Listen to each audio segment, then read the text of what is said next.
Hey guys, how are you guys doing? Hope everyone's well. Today I'm gonna talk about how I think manifestation works. So it's probably gonna be a long video. We're just gonna chit chat and I'm gonna tell you all my thoughts on how I think manifestation works, and I'm gonna explore the scientific, explanations, and also try to tell you guys all my thoughts on it. So get yourself a drink or something. I have my coffee, my iced coffee here, but it's almost over. It's so hot in Vancouver. The heat is getting on my nerves.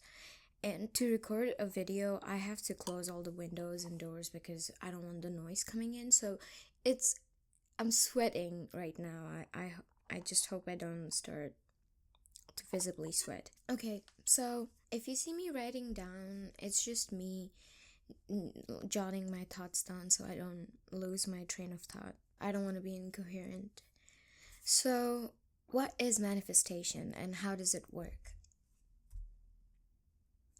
Um, this is not a generic video where I'm gonna teach you how manifestation works, or I'm actually trying to find the truth behind all of this. Now, if you have ever been in the manifestation sphere, or you know anything about it, you know that there's multiple names, multiple peoples, multiple gurus, multiple there's every sort of idea that's out there, and I'm gonna list some of them, and then I'm gonna tell you my thoughts on everything. So let's start with the most famous ones, right? Law of attraction, the first one I would say, and then there's Law of Assumption by Neville Goddard, and then there's Joseph Murphy and the Power of Subconscious Mind. Then there's Dr. Joe Dispenza and multiple other people. So the main would be, I would say, these sort of ideas that I personally was introduced to by the internet, I guess, like 10 years ago, when I was a teenager and going through life. You end up finding everything that's on the internet. So when I first learned about it, I thought it was just woo woo magic, and I totally didn't believe anything about it, right? And that's what most people usually think, like it's impossible that you could just get something by not doing anything and just like thinking about it, or by doing some technique is just absurd to a rational person, right? Because nobody ever talks about it in the public sphere. Nobody really talks about it out in the world, in your everyday world.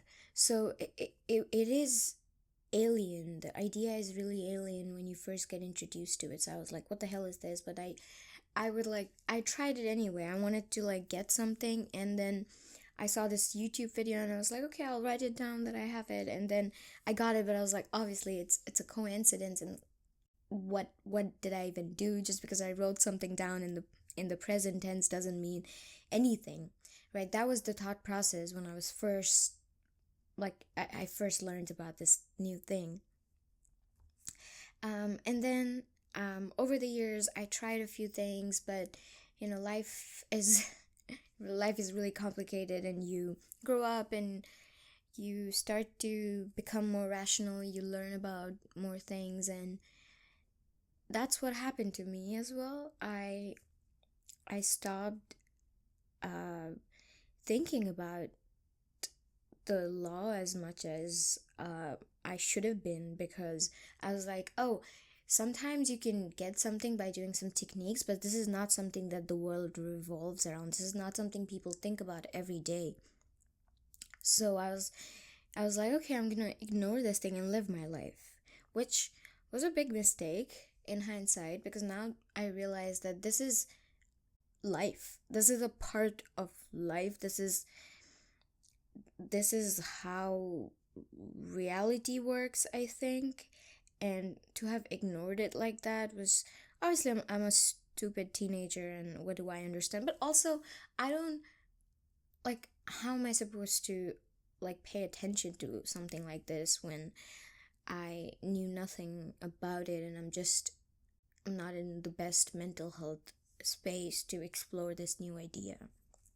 So I understand and I forgive myself.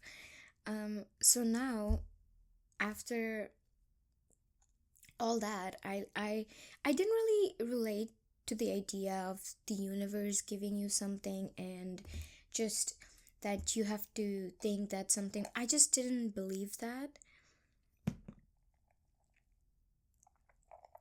For me, I needed a more scientific or more, something that makes more sense to me.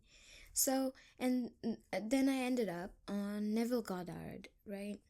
And that made a lot of sense to me, because he talked about, your subconscious mind, and less about the universe and more about yourself, and it has more to do with you. So the reason and the power lies within you, which makes more sense, right? Because it's always you thinking, you doing most of the world, you imagining the world. So okay, sort of makes sense, right? But then he talks about the Bible, and he does have really good philosophical explanations of Bible verses, but I still don't, and I cannot relate to the Bible and the things said in that, because if this is a law and this is supposed to pertain and work on everybody that has ever lived, then I don't think you have to have idea about a certain topic or religion to know this thing, if that makes sense. What I'm trying to say is that not somebody who has never even known about any of the religions or any of these ideas about manifestation has still manifested. When I truly understand, like, talk about what I think manifested, it wouldn't even, like, you can't even say that you have manifested something, right? It doesn't really work like that. Like, you don't manifest anything. Like, you can't make anything happen, which I'm gonna get to. So then there's, the Power of Subconscious Mind by Joseph Murphy, and The Law of Belief, which I think is the best one. I understand that, it's our subconscious mind doing most things. Now, you would say, what is one thing that's kind of the common denominator in these things is that it's always you truly believe something in your soul, and it happens. It somehow manifests into reality. Now, I was looking into more scientific explanations for this, right? And I've always thought about, how maybe, and then I did watch a video and some more ideas, and somebody talked about, I can't remember who it was, but somebody talked about, it's like you are in this reality, and then in this reality you live with certain laws, and then when you feed your subconscious a thought, you shift into a different reality where there are different laws, and then things work according to that reality, if that makes any sense. I think that's so confusing, but what she was trying to say, I think, was that we have certain ideas and thoughts that are deep rooted inside of us, right? And that is what creates the world around us. And it's not the same world as we see everybody else living. Even though it looks the same, it's identical. It appears identical because it is the identical world. But it's everyone's living in a different version.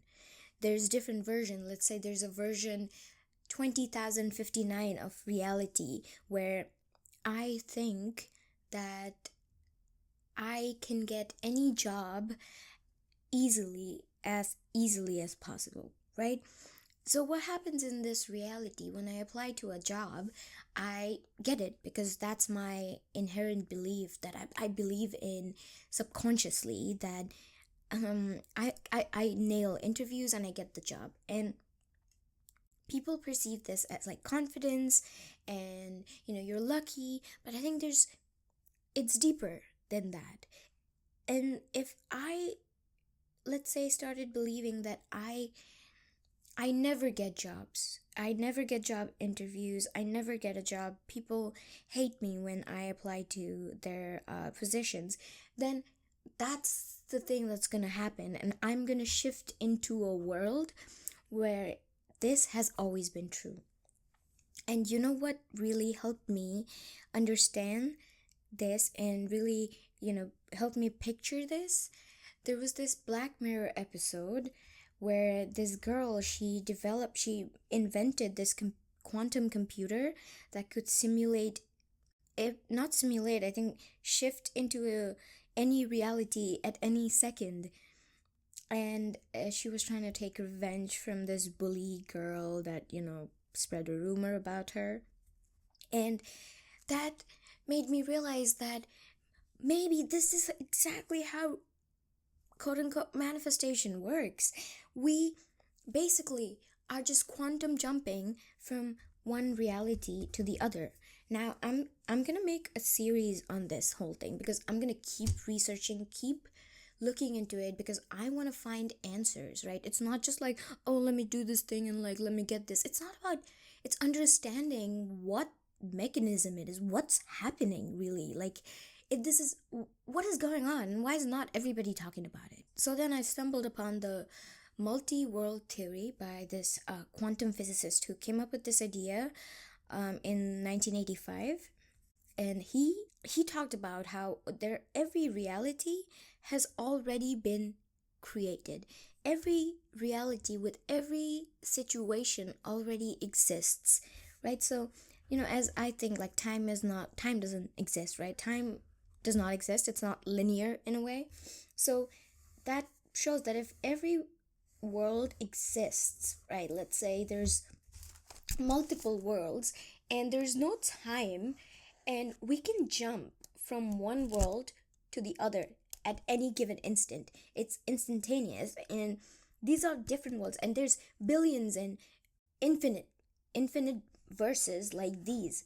So what happens is every situation you can think of is happening in each of this world. Like in every world you can be something. So we're all jumping according to our subconscious beliefs from one world to the other every second. And since these worlds are identical, obviously we can't tell the difference in the moment, but it's happening all the time. And that is how I think we manifest. That we, as soon as I start believing something, I shift into this other universe, right? And in this universe, everything that I thought about subconsciously has always been true. I highly recommend you guys watching that Black Mirror episode. I'll search it up. I can't remember the name, but I'll search it up and I'll put it on in the description. Okay, so this is how I think it's working. We are just constantly shifting, and I know this is. I mean, you're like, okay, but how is reality working? It's really happening every second. We're shifting depending on our dominant thoughts and our subconscious beliefs. It's all happening. This is why everybody perceives and experiences the universe in a different way, because they're not living in the same universe as you are, and I'm not living in the same universe as you. And what I believe in my universe is not as what you believe, and that's how this works. It just does. I don't know how it does. That's what we need to talk about more. Maybe I need to look into some more papers. I obviously do, but this is how I think it's happening, right? Okay, that's all for this video. I'm gonna make a part 2 and then do a follow-up on this video and see what more I've found out. Alright, so hope you guys are doing well, and hope everyone's having the subconscious belief that just good happens for people, you know. Like, why if, like, I also was listening to this lesson by, I think it was Joseph Murphy, and he said that what you think of others is essentially what you think of you, because you are the only one thinking. There's only you who is experiencing. So when you wish something bad upon others, you're wishing that upon you in a way, because nobody really exists in your world. And don't get me wrong, it's not like you're the main character. You really truly are the main character in your world. And but other people exist in their worlds, right? So yeah, you just have to understand that. Yeah, that's all for this video. Um, put all your comments down and questions, and let's talk more about it. The more we talk, the more we can understand and really get to the bottom of the truth, and really see if we're more powerful than it appears to be. And also, let's hope good for everyone in the whole world. Yeah. Have a good one.